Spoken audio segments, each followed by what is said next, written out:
Hey, Russell. No. Oh well.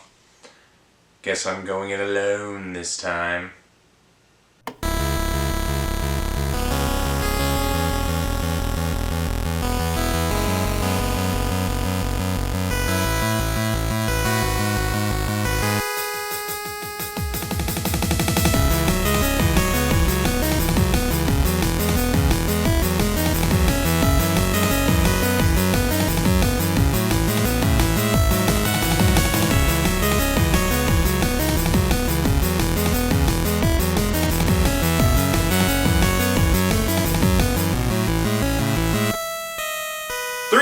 Tetris for the Virtual Boy.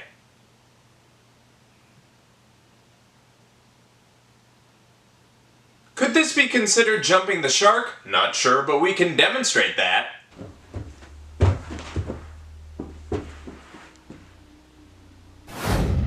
It's the mid-90s and not all is well in Nintendo land, as the Ultra 64 was delayed till 1996 and their latest system, the Virtual Boy, wasn't performing enough in the sales department. It was Nintendo's first take on virtual reality, and they gave us a pseudo effect that was very red. Not many gamers took interest in the system when it launched in 1995, but Nintendo was still trying to make the most of it heading into 96, with additional games being announced and released, including today's game, 3D Tetris.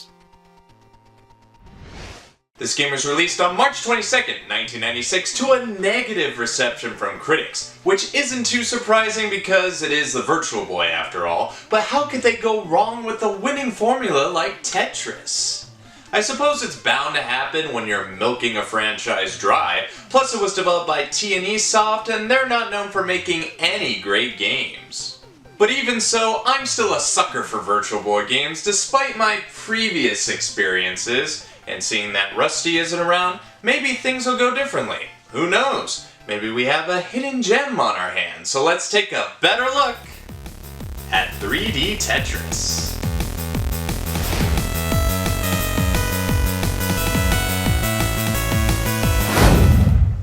Oh, I always worry having to look inside you. I know I have protection and all, but you never know if it found a way.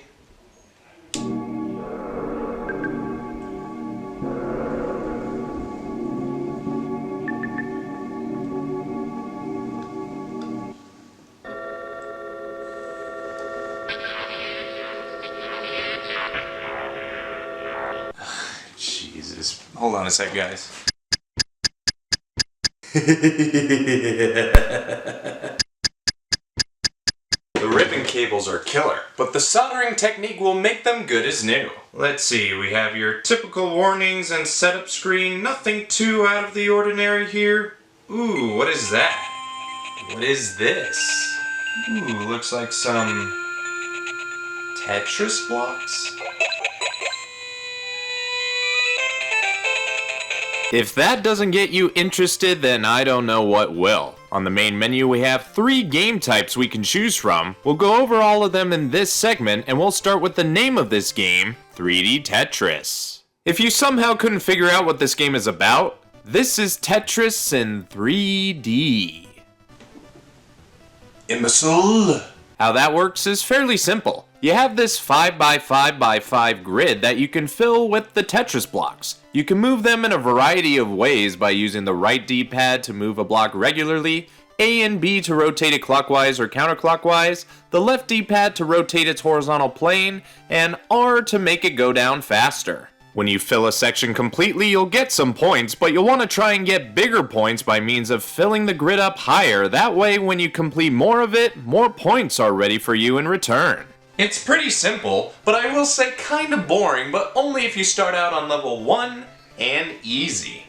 Like seriously, the action is very sluggish to start off from, which is fair given how the game usually goes, but I suggest starting at a higher level or a different difficulty, which you can change beforehand, to get a more worthwhile experience. You should have a better time when your eyes go blind and your neck gets stiff and your back gets thrown out. As you progress and fill out more of the grid, you'll advance one level at a time, which will make the falling blocks come down faster, and you might want to be more observant of the other things around you. On the bottom left, you'll have this indicator to show you what block will be coming after the one you're currently on, which will be good for plotting ahead, but as it goes faster, it might not be of much use, especially when new blocks get thrown into the fray. Like, what the hell is that block of shite? New Tetris blocks can throw you for a loop, which was the case for me as I started to run out of space and good places to put them. When you do reach the top layer, it isn't game over just yet, as the bottom grid will be pushed off and you'll be working with one less grid of space.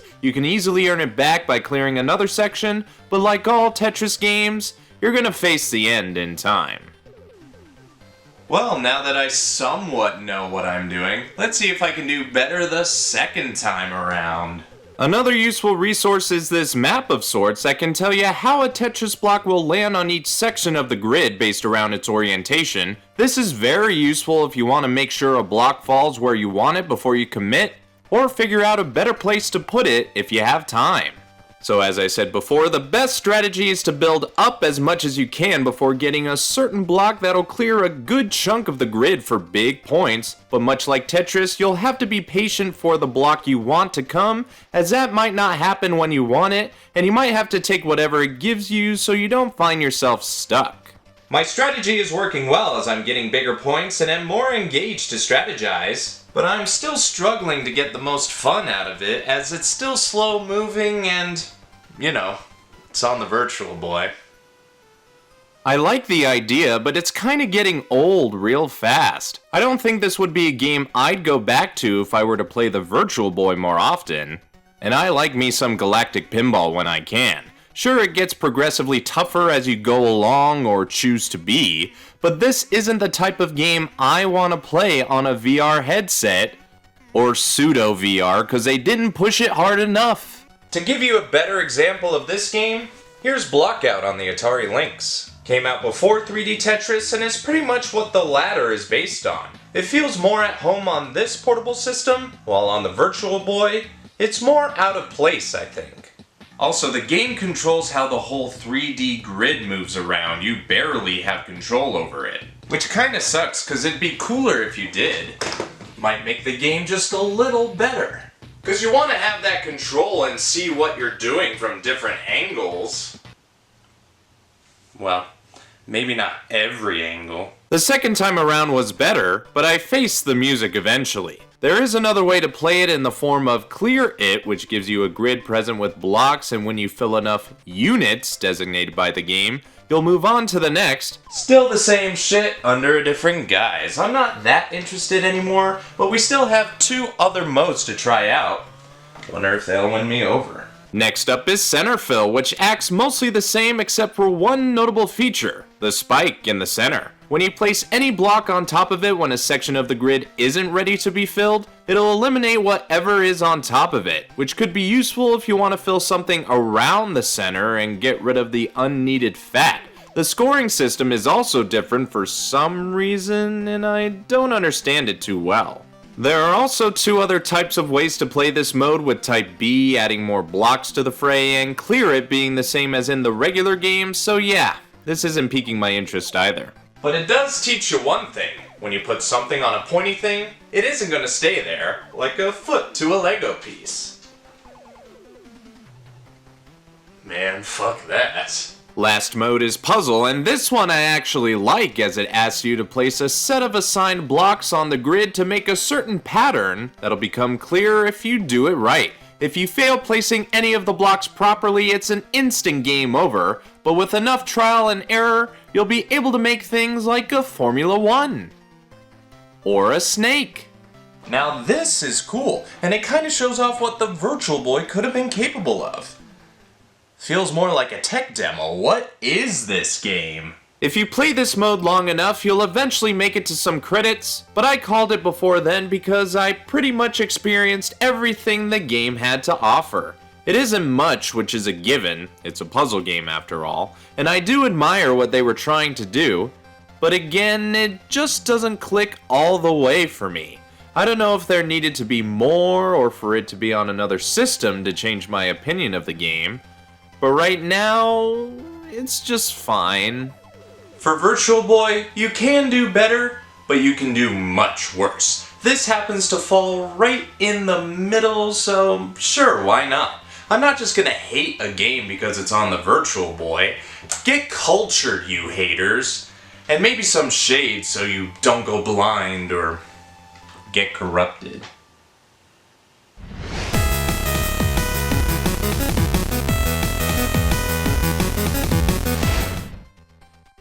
The music was composed by Ken Kojima.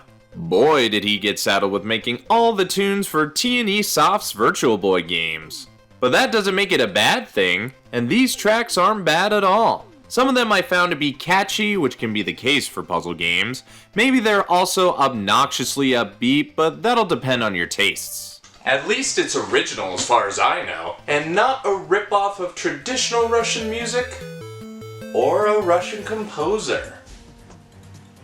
Can't trust Happy.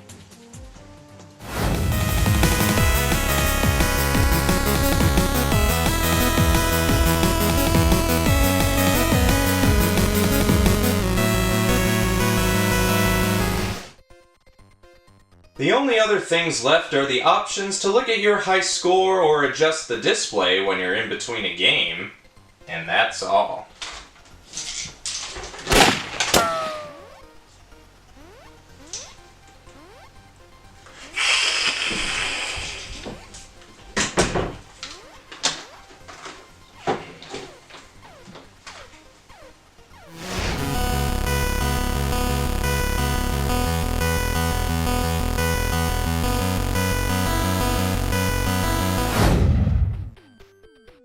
I couldn't tell you how well this game sold, but I imagine it didn't sell well as it's one of the more harder to find games on the platform. Not real rare, but still uncommon to come by. From what I've researched, 3D Tetris was the very last game to be released on the Virtual Boy, going out 20 days after the system's cancellation.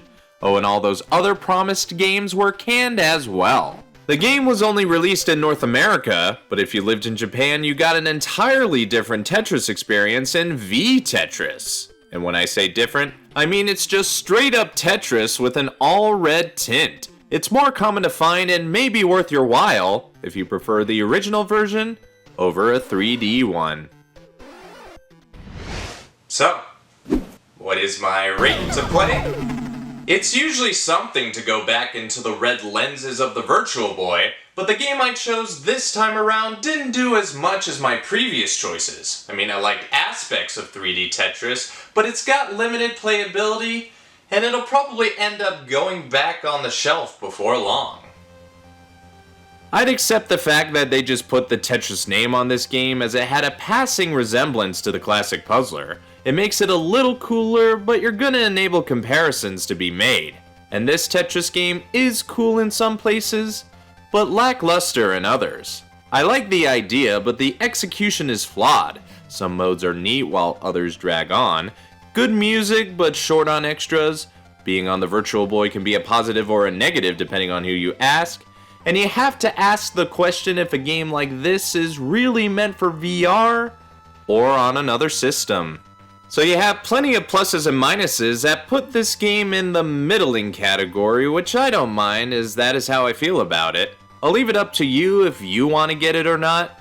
I don't think it's for everyone, but maybe you want to finish that Virtual Boy collection. Or you don't care about the Virtual Boy that much, and you just like Tetris, that's fine too. If anything, this is a good trivia question, and you have 2 answers for it too, so hey. To conclude, I give this game a play rate of... play. But that's only my opinion. If you have your own thoughts, leave a comment. If you like what you see, leave a like. If you think others would enjoy this, share it around the web. And if you want to see more, subscribe. Anyway, this has been BrianTheBlue Game Reviews 3D Tetris for the Virtual Boy. Brian here, want to quickly say thanks for watching this game review, as this and other content wouldn't be possible without you. I appreciate anyone and everyone who watches my videos from all across the world, but it alarms me that over 80% of viewers aren't subscribed to the channel. So I'd like to reiterate and ask you to subscribe as well as ringing the bell to stay notified. That way you can stay up to date with future content that'll appear on the Jacobians channel. Presently I put out new quick views and current calamities every month, and my brother Alex has a brand new show all about wrestling games called EarthBound. You might want to stick around as we're only getting started. You can also find me on a couple of other channels. I run the Starfighters Arcade channel, where we take a look at the history of our machines on the floor as well as show you our new arrivals, and on Millennial X, where me, arcade buddies, and family get into shenanigans playing, hunting, and reviewing games. If you want to explore more content, these would be the first places to go. That's all the time I got, but be sure to click the icon now if you want to watch the previous or upcoming episodes of Game Reviews.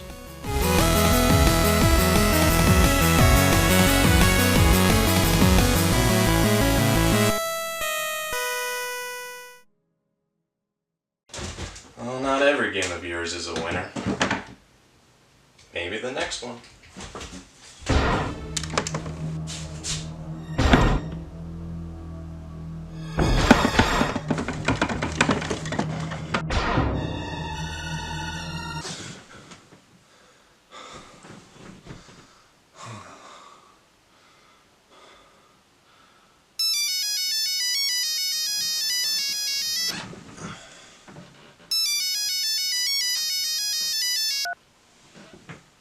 Hey, Russell.